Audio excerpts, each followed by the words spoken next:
Hi అండి, నమస్తే. నేను మీ భార్గవి. వెల్కమ్ బ్యాక్ టు అమ్మ చేతి వంట. ఈరోజు వీడియోలో హోలీ స్పెషల్గా తండే రెసిపీ ఎలా చేసుకోవచ్చో చూపించబోతున్నాను. చాలా ఈజీగా చేసుకోవచ్చు, చాలా టేస్టీగా ఉంటుంది అండ్ హెల్దీ కూడా అండి. ఎందుకంటే ఇందులో మనం అసలు షుగర్ అనేది యూస్ చేయమన్నమాట.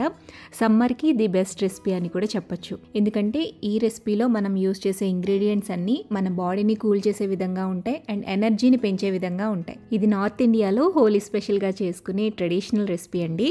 మన పెద్దవాళ్ళ దగ్గర నుంచి వచ్చే ఏ ట్రెడిషనల్ రెసిపీ అయినా కూడా మీరు చూసుకున్నట్లయితే ఎక్కువ ప్రాసెస్ అనేది ఉండదు, టేస్టీగా ఉంటుంది అండ్ అలాగే హెల్దీగా ఉంటుంది. ఆ సీజన్కి తగ్గట్టుగా లేదా ఆ వెదర్కి తగ్గట్టుగా రెసిపీ అనేది తయారు చేయబడి ఉంటుంది. సో ఈ రెసిపీ కూడా అలాంటిదేనండి. తప్పకుండా ట్రై చేయాల్సిన రెసిపీ. ఒకసారి మీరు టేస్ట్ చేసిన తర్వాత సమ్మర్లో అప్పుడప్పుడు ఇలా తండే రెసిపీని చేసుకోవాలనిపిస్తూ ఉంటుంది. సో ఇక లేట్ చేయకుండా ఈ హోలీ స్పెషల్ తండే రెసిపీ ఎలా చేసుకోవాలో క్విక్గా చూసేద్దాం. ఫస్ట్ ఒక బౌల్ తీసుకుని అందులోకి 2 టేబుల్ స్పూన్ల దాకా బాదం పలుకులు, 2 టేబుల్ స్పూన్ల దాకా జీడిపప్పు పలుకులు, 1 టేబుల్ స్పూన్ దాకా పిస్తా పలుకులు, 1 టేబుల్ స్పూన్ దాకా మెలాన్ సీడ్స్ పుచ్చగింజలు ఉంటాయి కదా, అవి కూడా వేసుకోవాలి. ఇప్పుడు ఇందులోకి 2 టేబుల్ స్పూన్ల దాకా తామర గింజలు వేసుకోవాలి. పూల్ మక్కన అంటాం కదా, సో వాటిని కూడా ఒక 2 టేబుల్ స్పూన్స్ వేసుకోవాలి.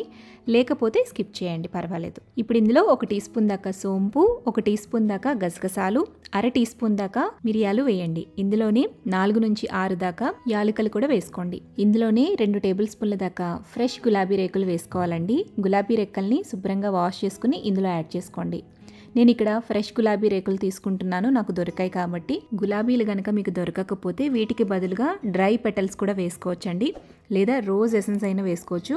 ఈ రెక్కలు వేయటం వల్ల మనం చేసే ఈ తండైకి మంచి ఫ్లేవర్ అనేది యాడ్ అవుతుంది అనమాట. రోజ్ ఫ్లేవర్ అనేది యాడ్ అవుతుంది. గులాబీ రెక్కలు వేసాక చిటికెడంతా జాజికాయ పొడి వేసుకోవాలి, లేదా జాజికాయని కొద్దిగా గ్రేట్ చేసుకుని అయినా వేసుకోవచ్చు. ఇందులోనే చిటికెడంతా కుంకుమ పువ్వు కూడా వేయండి, లేకపోతే స్కిప్ చేసినా పర్వాలేదు. ఇప్పుడు ఇందులోకి 1/2 కప్పు దాకా పటికి బెల్లం వేసుకోవాలండి. నేను పటికి బెల్లం చిప్స్ వేస్తున్నాను.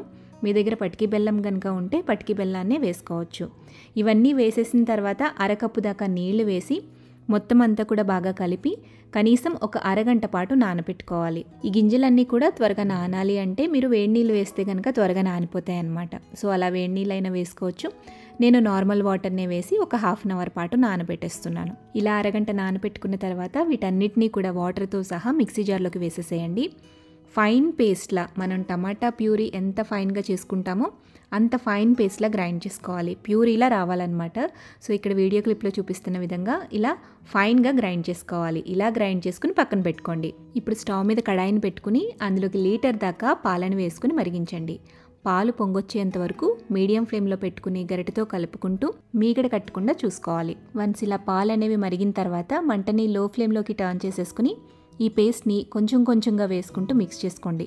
ఉండలు కట్టకుండా చూసుకోండి. ఈ డ్రై ఫ్రూట్ పేస్ట్ మొత్తం కూడా పాలల్లోకి బాగా కలిసిపోయేంత వరకు మీరు కలుపుతూ మరిగించాలి.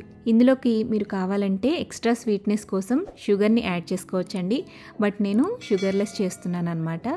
సో అందుకని లాస్ట్లో నేను హనీని యాడ్ చేస్తాను. వేడి మీద హనీని యాడ్ చేయకూడదు. సో ఈ పేస్ట్ అంతా కూడా మిక్స్ అయిపోయి 2 పొంగులు వచ్చేంత వరకు పాలని బాగా మరిగించండి. సో ఇలా 2 పొంగులు వచ్చిన తర్వాత స్టవ్ ఆపేసేసి పైన మీగడ కట్టకుండా గరిటెతో కలుపుతూ పూర్తిగా చల్లారి పెట్టేసుకోవాలి. ఈ తండైని మీరు కావాలంటే వేడివేడిగా కూడా సర్వ్ చేసుకోవచ్చండి, అంటే మనం బాదం పాలని సర్వ్ చేసుకున్నట్టుగా. నాకైతే కూల్గా సర్వ్ చేసుకోవడమే బాగా ఇష్టం. సో అందుకని నేను పూర్తిగా చల్లారనిచ్చి ఆ తర్వాత సర్వింగ్ బౌల్స్ తీసుకుని అందులోకి ఫస్ట్ ఐస్ క్యూబ్స్ని యాడ్ చేసుకోండి. అలాగే స్వీట్నెస్ కోసం కొంచెం హనీని కూడా యాడ్ చేసుకుని ఈ తండైని అందులోకి సర్వ్ చేసుకుని బాగా మిక్స్ చేసేసుకుని తీసుకోవటమే. లేదంటే పూర్తిగా చల్లారాక ఫ్రిడ్జ్లో పెట్టుకొని కూల్ అయిన తర్వాత ఒక 1 అవర్ ఆగి సర్వ్ చేసుకోండి. పైన కొంచెం డ్రై ఫ్రూట్స్తో గార్నిష్ చేసుకుంటే కూల్ తండై రెడీ అయిపోతుంది. చక్కగా వేసవిలో వేడివేడిగా ఉన్న ఈ వెదర్లో కూల్గా ఈ తండైని సర్వ్ చేసుకోవచ్చు. ఆల్మోస్ట్ ఇది మన డ్రై ఫ్రూట్ మిల్క్ షేక్ టైప్లో ఉంటుందండి, బట్ ఫ్లేవర్ఫుల్గా ఉంటుందన్నమాట. ఎందుకంటే ఇందులో సోంపు వేస్తాము, తర్వాత రోజ్ పెటల్స్ వేస్తాము, యాలుక్కాయలు వేస్తాము, మిరియాలు వేస్తాము అండ్ అలాగే కుంకుమ పువ్వు కూడా వేస్తాం. సో ఇన్ని వేయటం వల్ల చాలా ఫ్లేవర్ఫుల్గా ఉంటుందండి. డెఫినెట్గా మీకు నచ్చుతుంది. తప్పకుండా ఈ హోలీకి మీరు కూడా ఇంట్లో ట్రై చేయండి. మరి ఈ టేస్టీ తండే రెసిపీని మీరు ఇంట్లో ట్రై చేశాక మీ ఫీడ్బ్యాక్ని నాతో కింద కామెంట్ సెక్షన్లో షేర్ చేసుకోండి. వీడియో నచ్చితే లైక్ చేయండి, మీ ఫ్రెండ్స్కి రిలేటివ్స్కి షేర్ చేయండి. మరిన్ని టేస్టీ సింపుల్ క్విక్ రెసిపీస్ కోసం అమ్మ చేతి వంట ఛానల్ని సబ్స్క్రైబ్ చేయండి.